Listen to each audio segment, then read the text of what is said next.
गोकुल में आज पूरी तरह खुशी का माहौल था। हर आंगन में सुंदर सुंदर रंगोली बनाई थी, ध्वज भी लगे हुए थे। गोप गोपिका अपने अपने कुटुंब के साथ वृंदावन जा रहे थे, क्योंकि आज था इंद्र पूजा का दिन, उत्साह भरा दिन। लड्डू, बर्फी, जलेबी, अरे वाह! मैया, ए मैया, हम वहाँ कब पहुँचेंगे? मैया, मुझे बहुत भूख लगी है। कब दोगी मिठाई? वृंदावन पहुँचने के बाद तुरंत।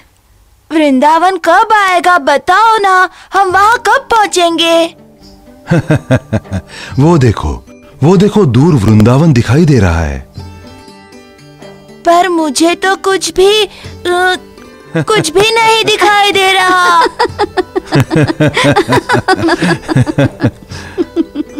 और सारे गोकुलवासी वृंदावन में पहुंच गए। वहां कृष्ण को दिखाई दिया वही बहुत ऊंचा गोवर्धन पर्वत। तब तक नंद ने पूजा का साहित्य निकाला, ऋषि मुनियों ने होम की रचना की। कृष्ण ये सब देख ही रहा था। ये होम क्यों कर रहे हैं? और अब ये पूजा किसकी होगी? इंद्र की। अब हम इंद्रदेव की पूजा करने वाले हैं। इंद्र की पूजा? पर क्यों? क्योंकि वो मेघों का राजा है। उसी के कारण वर्षा होती है, अनाज उगता है और वो अनाज खाके प्राणी मात्र जीवित रहते हैं। पर मैया, इन वर्षा को जो रोकता है वो है गोवर्धन, और उसी से तो हमें पानी मिलता है।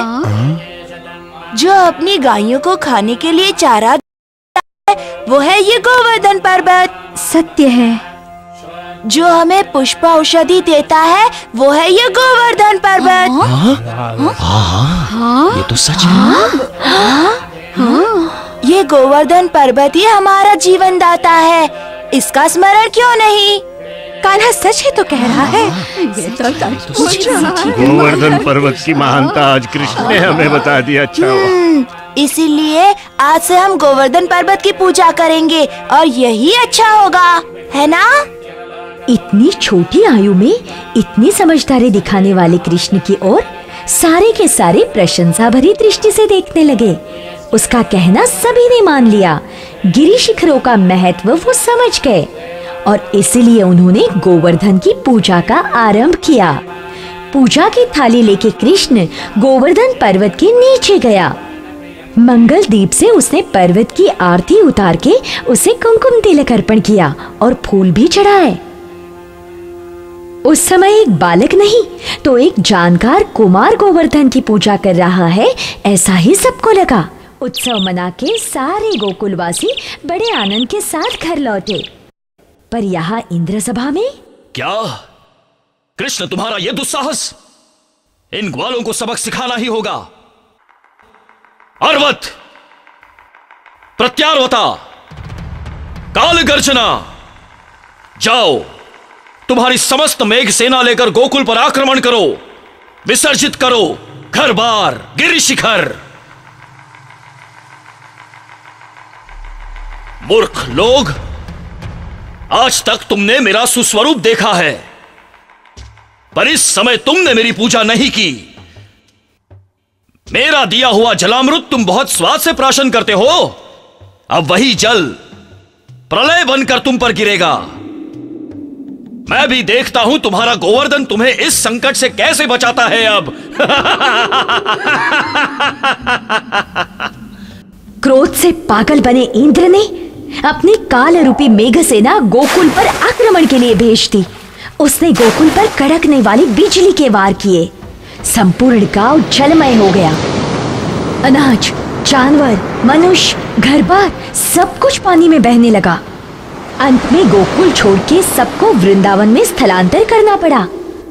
लोग नंद यशोदा को कहने लगे, नंद राजा, हमें बचाइए। अब आपके लाडले कृष्ण की सुनकर हमने बहुत बड़ी भूल की, उसी का यह दुष्परिणाम है। कृष्ण, तुमने ही कहा था ना कि इंद्र की नहीं गोवर्धन की पूजा करो। और हाँ, तुमने ही कहा था ना कि ये गोवर्धन ही हमारा जीवन दाता है। अब ये गोवर्धन हमें कैसे बचाएगा ये तुम ही दिखाओ। हाँ, अब देखना ये गोवर्धन ही हमें बचाएगा।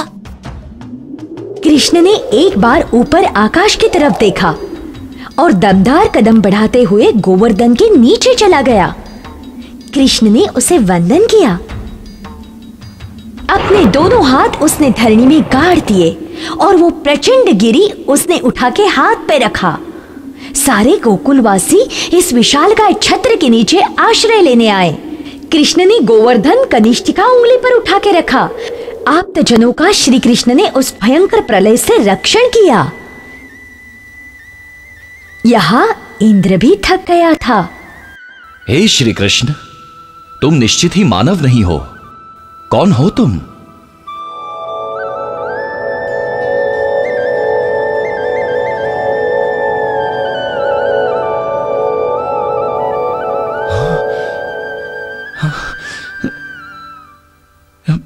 श्री विष्णु, हे विष्णु रूप, मैं आपको वंदन करता हूं। इंद्र ने प्रलय रुका दिया। वर्षा रुक गई। वृंदावन पर सुनहरे सूर्य किरण चमकने लगे और ऐसे सुंदर सुनहरे समय पर मनमोहन का बहुत ही विशेष गोवर्धनधारी रूप सबने अपनी आंखों में समा लिया।